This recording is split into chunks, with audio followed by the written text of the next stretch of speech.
Assalamualaikum warahmatullahi wabarakatuh. Perkenalkan, nama saya Ali Rahmat Widianto, NIM 1914-263. Baik, di sini saya akan menjelaskan materi arbitrase, yaitu mengenai pengertian, dasar hukum, asas, dan tujuan arbitrase, arbitrase syariah, serta perbedaan. Baik, yang pertama, pengertian arbitrase. Arbitrase berasal dari kata arbitrase atau Latin, arbitrage Belanda, arbitration Inggris, dan arbitrage Prancis, yang berarti kekuasaan untuk menyelesaikan sesuatu menurut kebijaksanaan atau perdamaian oleh arbiter atau wasit. Kamus Hukum Ekonomi Elips menyatakan arbitrase atau perwasitan adalah metode penyelesaian sengketa di luar pengadilan dengan memakai jasa wasit atas persetujuan para pihak yang bersengketa dan keputusan wasit yang mempunyai kekuatan hukum mengikat.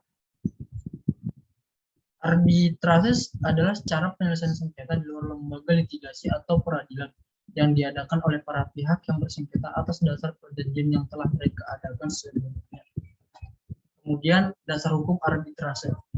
Yang pertama yaitu dasar hukum arbitrase terdapat dalam Undang-Undang Republik Indonesia Nomor 30 Tahun 1999 tentang arbitrase dan alternatif penyelesaian sengketa.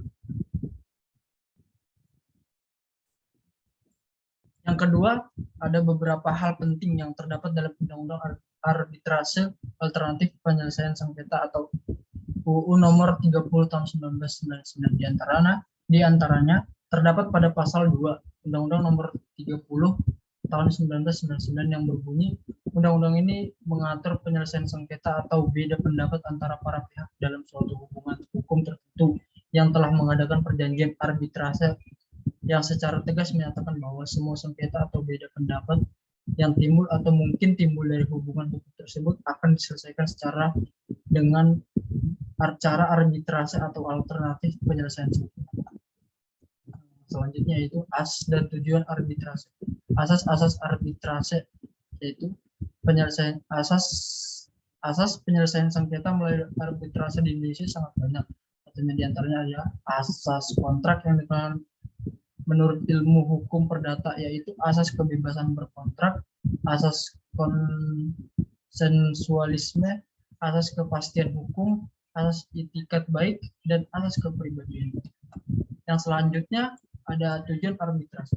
Arbitrase merupakan sebuah bentuk penyelesaian sengketa alternatif atau KDR yang dipakai sebagai pengganti litigasi dengan tujuan untuk menyelesaikan sengketa tanpa biaya serta waktu untuk dibawa ke pengadilan.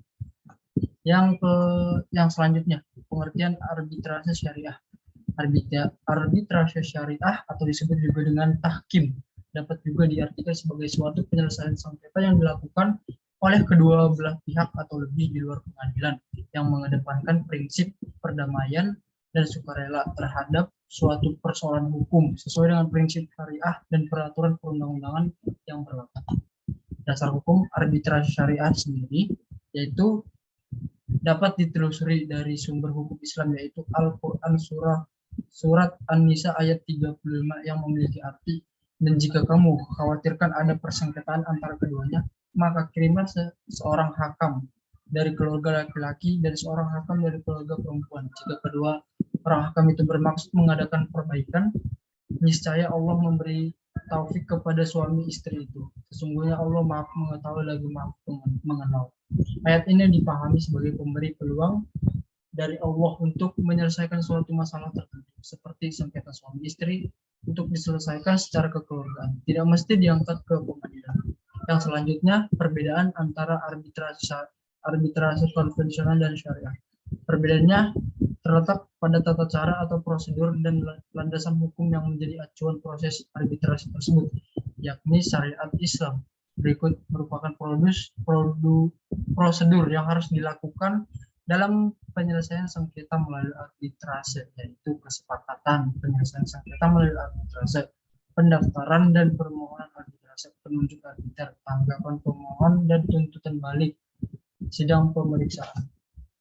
Sedangkan untuk arbitrase syariah yaitu pertama didaftarkan surat permohonan para pihak yang bersengketa oleh Sekretaris Basarnas. Kedua, pemeriksa atas sengketa arbitrase harus diselesaikan dalam waktu paling lama 180 hari sejak arbiter atau majelis arbitrase terbentuk. Terima kasih. Cukup sekian yang dapat saya jelaskan. Kurang lebihnya saya mohon maaf. Assalamualaikum warahmatullahi wabarakatuh.